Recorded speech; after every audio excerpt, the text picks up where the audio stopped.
thank you. Part of what Timothy Geithner is defending in the budget plan is this point that high-income earners would see their taxes jump next year. But to hear someone who's built his own wealth tell it being rich seems like a penalty now. Thomas Belesis is the CEO of investment banking firm John Thomas Financial. Great to see you, Tom. Thanks for being here. See you guys, dude. Thank you for having me. Appreciate it. So you are considered rich by the administration. You will be hit by an increase in rates if they're successful, but by a lot of other things, the inability to deduct a lot of things that you can now deduct in your taxes. How would you argue that this is anti-competitive or bad for the economy? Well, I got to tell you, Dave, I mean, it's disheartening. Number one, this is a country where if you do well, you should be rewarded, not penalized. And as an entrepreneur, I feel now building a company from 4 people 3 years ago to over 200 people now, I should get a great job, not be penalized, and put higher taxes on myself to further grow my business and hire more people down the road. Because,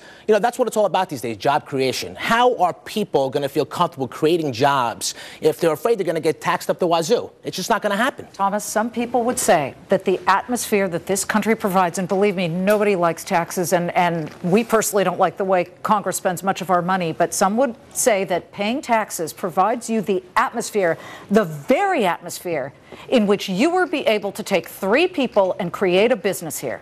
Neil Ferguson, the Harvard Business School professor, said the U.S. is still the best place to start a business safely, where you can walk around on the street and not get bashed over the head, or the streets run and laws are followed.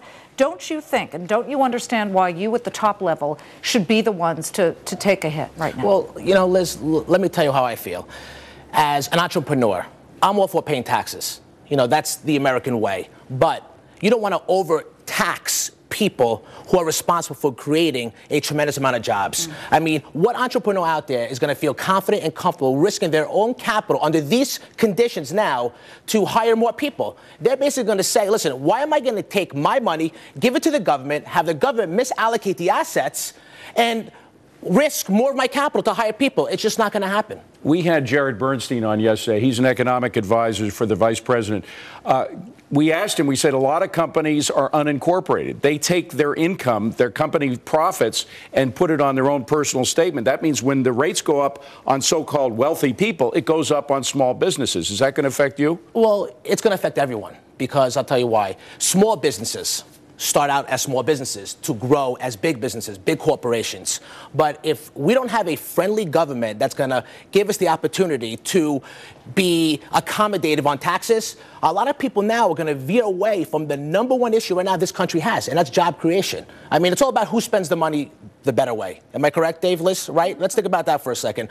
The government, it's known, they have a track record for misallocating assets versus the private sector. The private sector knows that, they're going to allocate their assets more effectively. And more effectively is going to create more jobs and more opportunities for people out there. We've got a huge deficit, Thomas, and we had David Stockman on yesterday. He, of course, was with the Reagan administration, and he said you can't cut taxes right now. And some of this that's hitting the rich is a sunsetting of the Bush tax cuts that was voted upon by Congress years ago. It's just a reversion to the mean. It's not a comfortable mean.